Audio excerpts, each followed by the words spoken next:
السلام علیکم۔ جیسا کہ پرویز مشرف کے انتقال پر صدر اور وزیر اعظم کا اظہار افسوس، صدر مملکت عارف علوی اور وزیر اعظم شہباز شریف نے سابقہ صدر جنرل ریٹائرڈ پرویز مشرف کی وفات پر اظہار افسوس کیا۔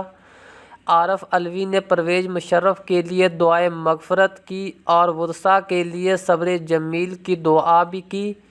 اس کے علاوہ وزیر اعظم شہباز شریف نے پرویز مشرف کی وفات پر اظہار تعزیت کیا اور ایک بیان میں کہا کہ مرحوم کے اہل خانہ سے تعزیت اور ہمدردی کا اظہار کرتے ہیں اور صبر جمیل کی دعا کرتے ہیں۔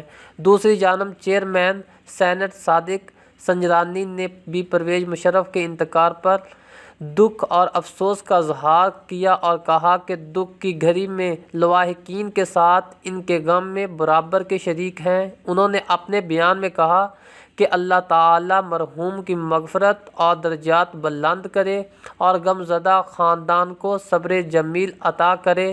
خیال رہے کہ پاکستان کے سابقہ صدر جنرل پرویز مشرف 5 فروری کو دبئی میں انتقال کر گئے تھے۔